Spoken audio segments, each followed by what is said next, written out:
Well, good morning. Woo! Y'all fired up? Well, see, life and all this thing called energy in the universe, it has many facets to it, doesn't it? We just went up. Now we're going to go within. And so, as we all catch a breath, I'm going to invite us to take a breath.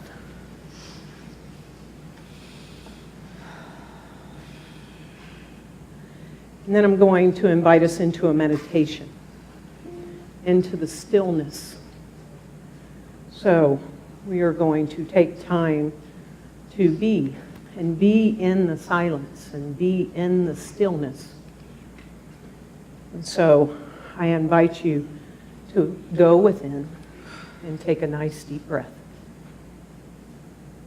And let it out. And be in this meditative state as you hear the music, and be in the silence.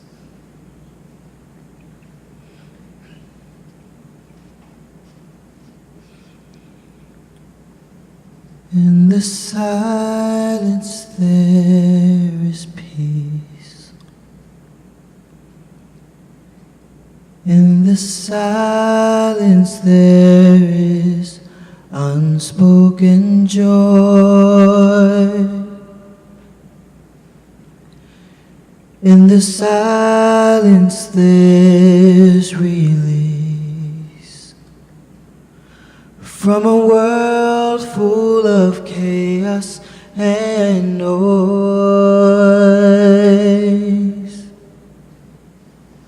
So I wait for these precious moments when I hear all that could never be said, and right here in this holy silence I find God, I find myself.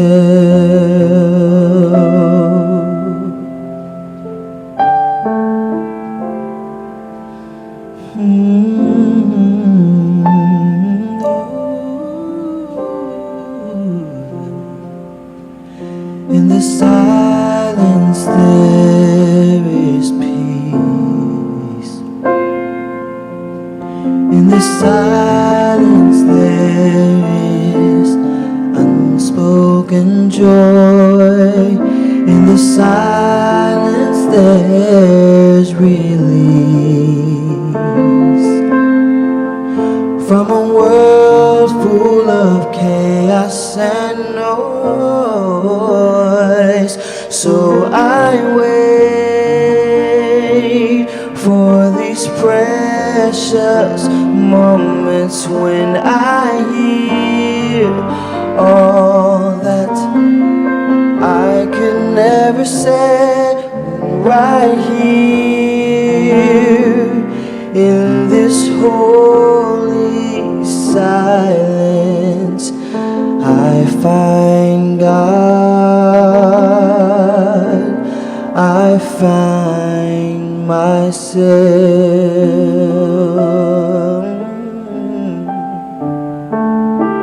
I find myself.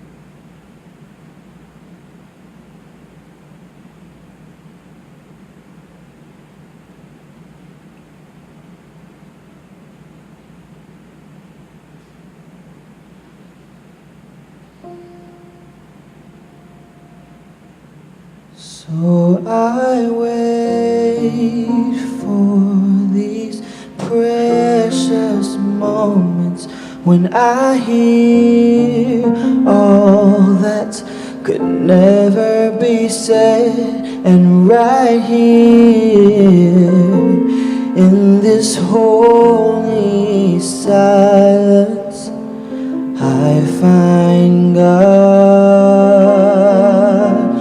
I find myself.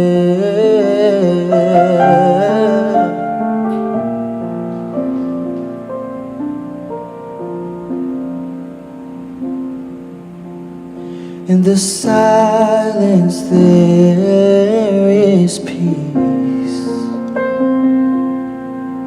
In the silence there is unspoken joy.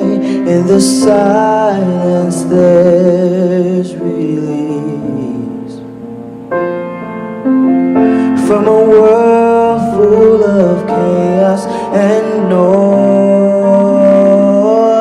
So I wait for these precious moments when I hear all that could never be said. And right here in this holy silence,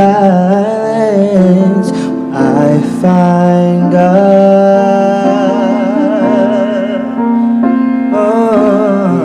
When I find God,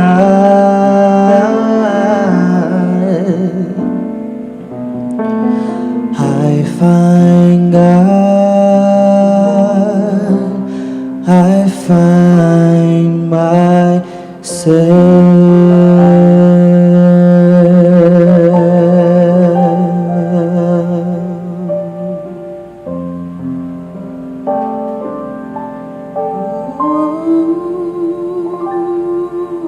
I invite you to take a breath.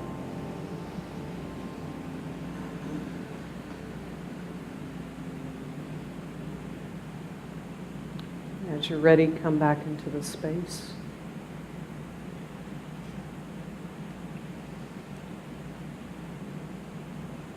In these precious moments, in these precious moments, in the silence, I find God, I find myself.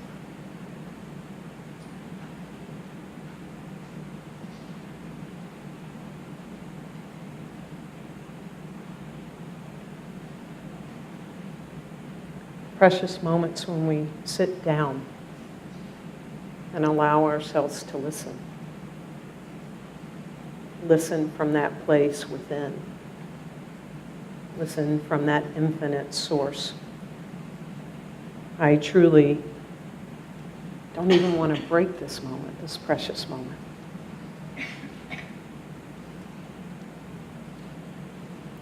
So today we're continuing on this topic of discipline. And we are going to look at and explore 2 receptive spiritual practices. We have 2 that are receptive. We have 1 that's directive. We'll look into that next week. And then we have 2 that are collective. We'll end the month in the collective. And so this morning we're talking about meditation and visioning, the receptive practice where we receive, where we be still, we know, and we receive. And so we draw in and we tap into and we listen to the universe, that universe within our own soul. Ernest Holmes tells us that life gives us tools. We have all the tools we could ever want already within us. Life gives us these tools, but we've got to use them. It's like any tool. Doesn't matter how many we have. If we actually don't use them, they don't serve us in the way that they can or they intend for us. So he tells us that life gives us tools, but we have to use them. It is from the mountaintop of spiritual communion that we receive the inspiration, and we must keep the channel free and clear. Got to keep it free and clear. We must provide a way for the ideas of spirit to flow into our minds and out into what we are doing.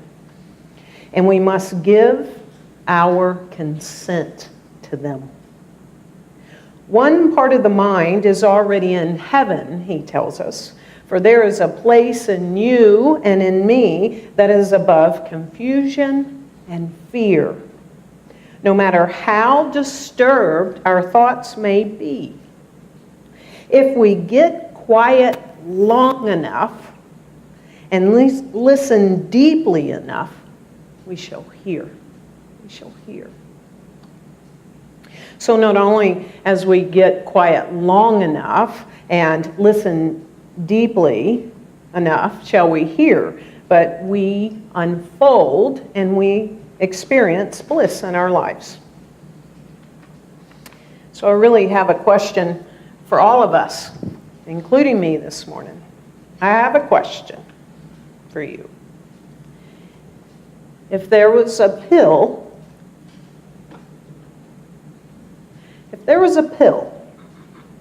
that you could take every single day, and if you were told and you believe that by taking this pill every single day, you were guaranteed bliss, would you take this pill? Yes. You sure? Yes, you take this pill. Great. So, it's guaranteed to give you bliss. And not only is this pill that you take, you have to take it every day without fail, but not only is it guaranteed to give you bliss, but on top of that, it's going to give you greater energy, zest, peace, joy. It's going to increase your immune system, healing ability and resistance to disease. It's going to increase the oxygen to your cells. It's going to lower blood pressure. It's going to decrease stress, right? It's going to give you a greater perspective in your life. It's going to give you a calmer attitude. It's going to increase pleasure. It's going to increase awareness, improve your memory, increase the ability to concentrate or focus. This pill is going to improve your coordination and decrease the need for sleep. It's going to allow you to have better digestion, slow the aging process, increase happiness, increase self-discipline, and on top of all that, this pill is going to lead to spiritual growth.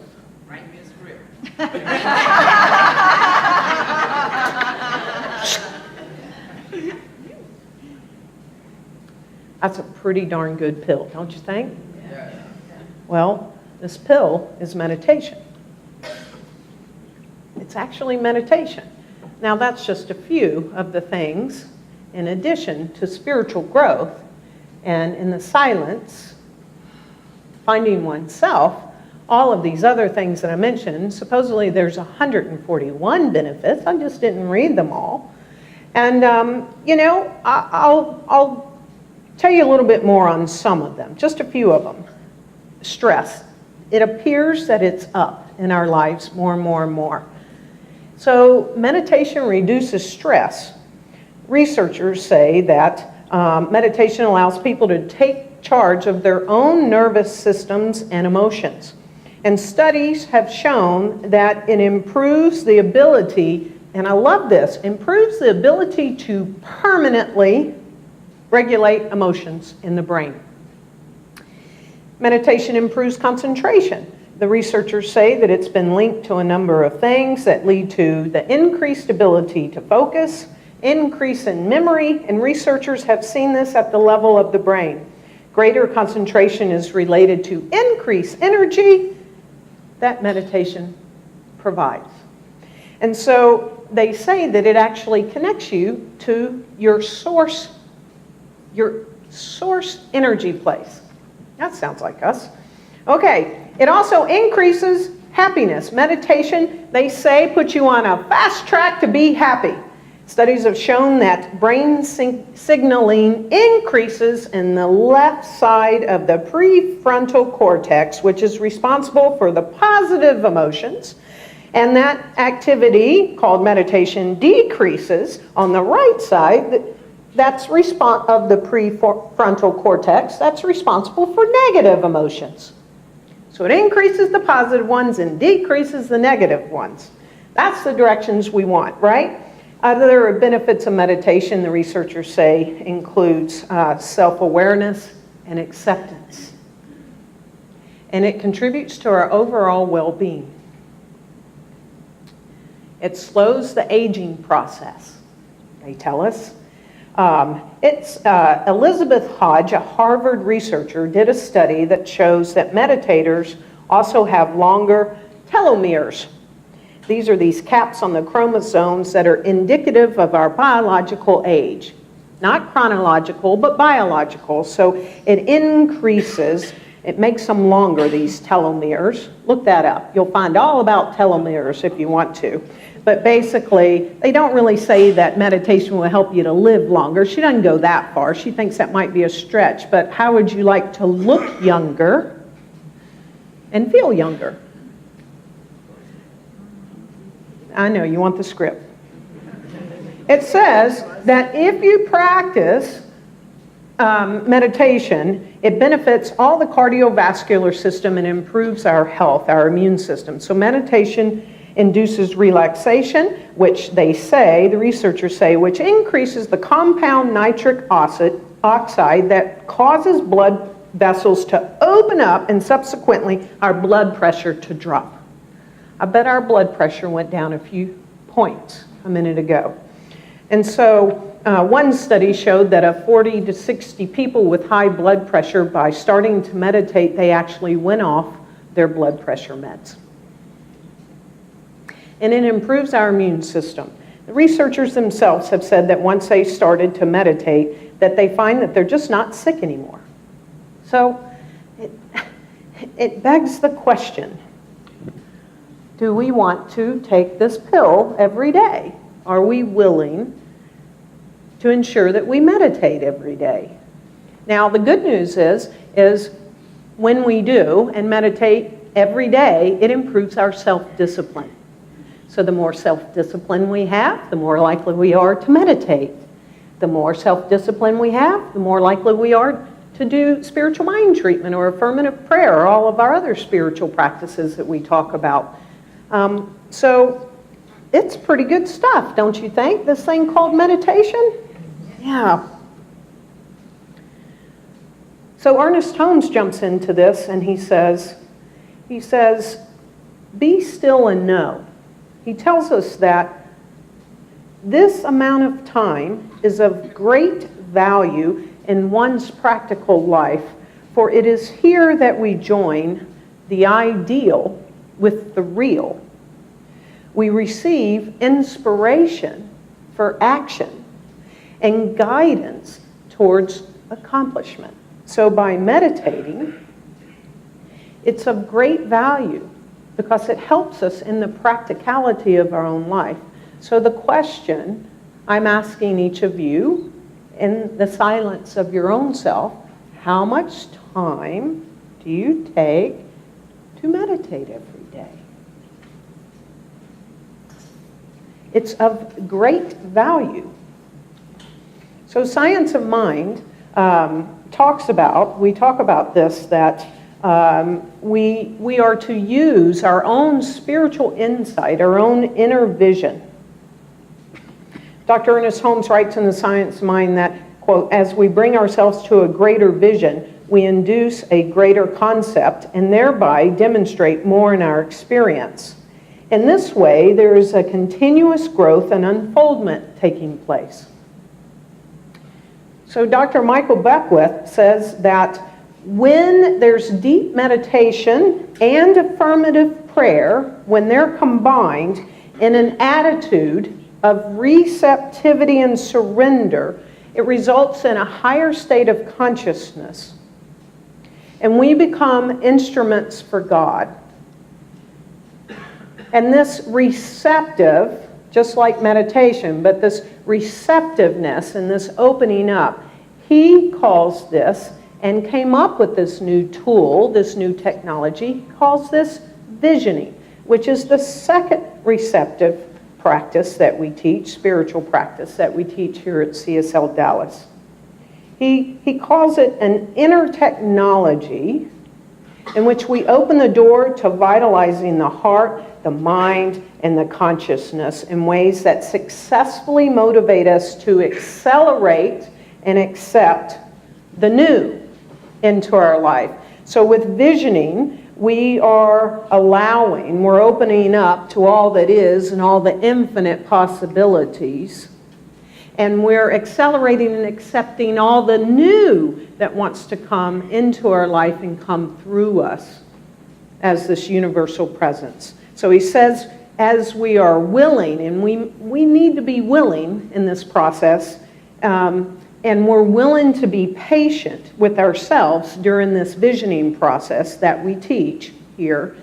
He says that we'll get all these wonderful aha moments, and these aha moments, somewhat surprising sometimes, they will come through us in a way that we most likely don't even dare imagine for ourselves. Now, I want to tell you that there's no way on a Sunday morning, I'm not that good. I cannot really teach meditation and visioning in a Sunday morning time. That's why we actually have a meditation class that lasts 8 weeks. Meditation is more than you think. It actually happens to be starting this week or next week? Tuesday. Next Tuesday. A week from Tuesday. We also teach an 8-week visioning class. Now, you get to taste both of these in foundations, as with all of our other spiritual practices, but these classes really help us understand how to do this and bring this into our life.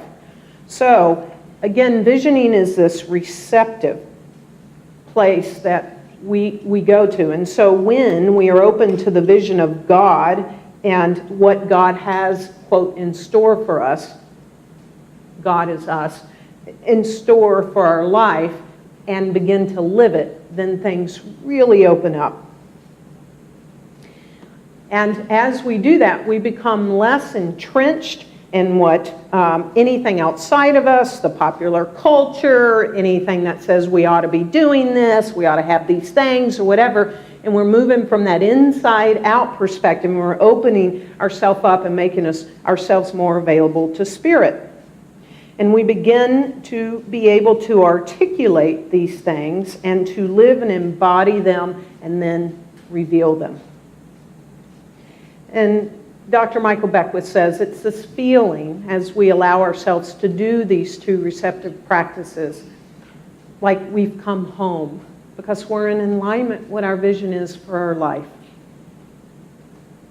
So one of the things that comes up a lot in the visioning class is there seems to be some confusion in visualization and visioning. They're very different. So visualization, as we know, is when we literally know what we want. We're being directive. We visualize what we want. We embody the feeling. We hold that in ourselves. We have an image of it, we have a feeling of it, we have a taste of it, we have all the senses firing, and we hold that in us and we keep it before us until linear time catches up with what already is. That's visualization, but that's not visioning. When we do visioning, on the other hand, we align our consciousness with our divine purpose. And Michael Beckwith would say we open ourselves to catch a sense of how that expression is supposed to occur through us.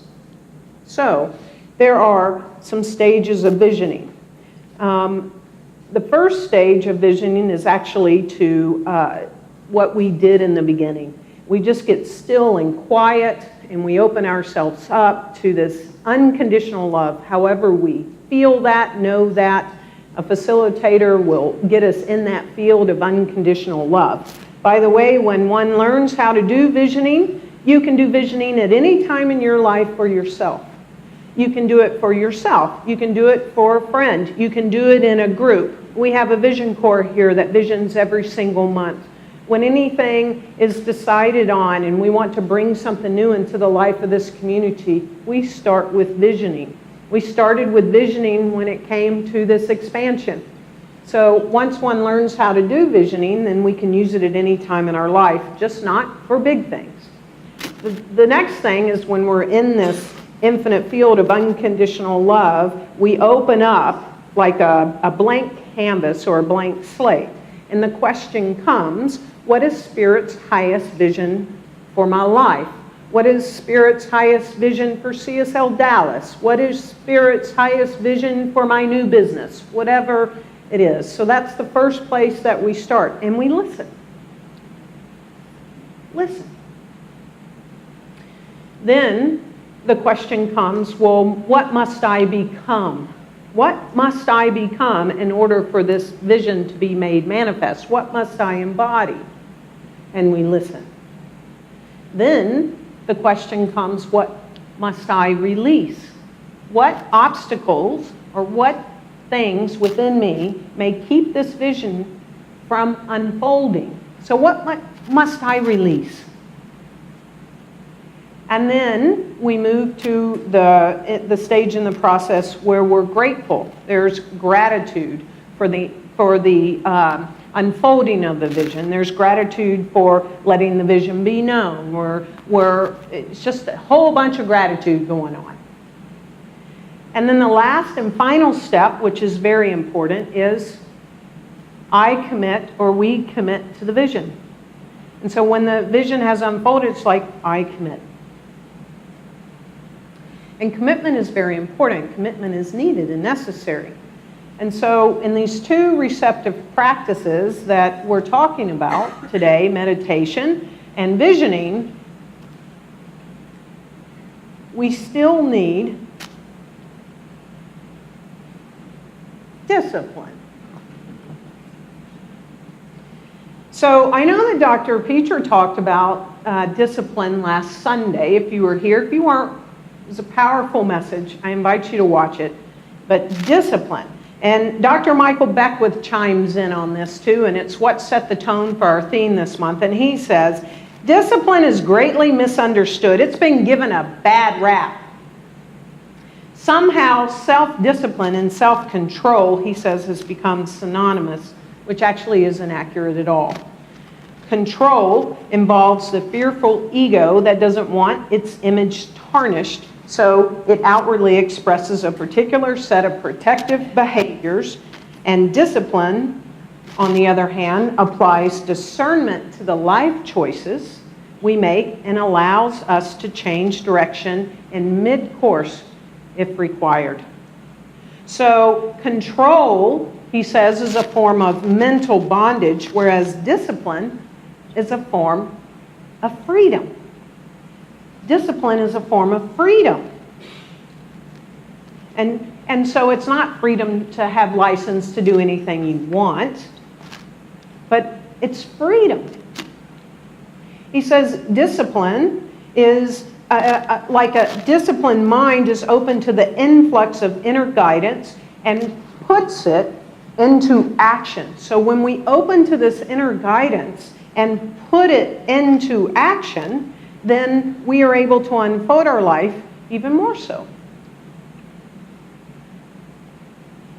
And then finally, Michael Beckwith says, when it comes to our spiritual practices, discipline is the willingness to do what it takes to wake up, because enlightened living is our priority in our life. So the first question is, even before we get to the pill, is enlightened living a priority in our life? And so, because it's a priority, we do whatever it takes to wake up to that. He says discipline may take us beyond our comfort zone and require us to, as Howard Thurman says, give over the vital nerve center of consent.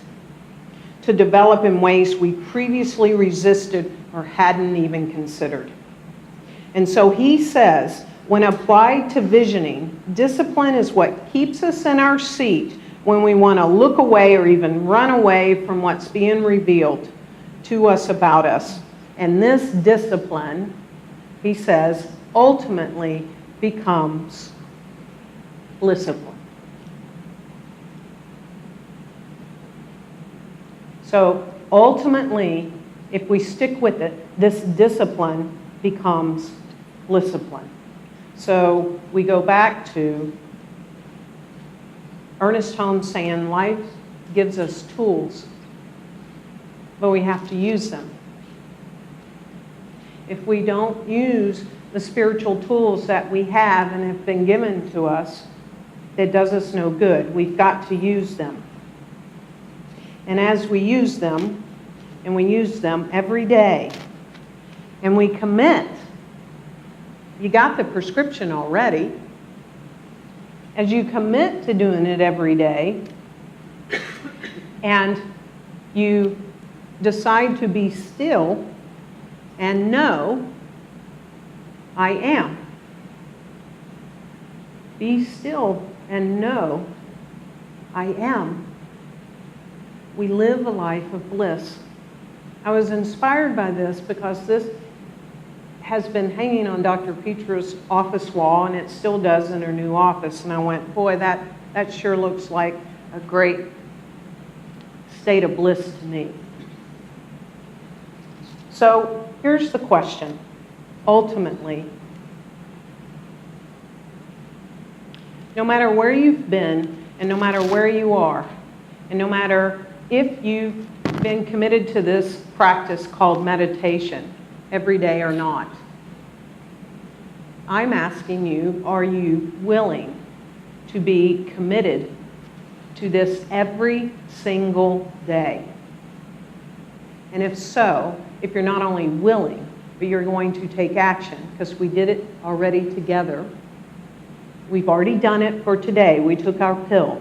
But if you are committed to doing this from this point on, every single day for your own spiritual growth, not to mention the 141 benefits that come with it, and you want to, I invite you to stand up. You see, I needed this talk just as much as maybe you did.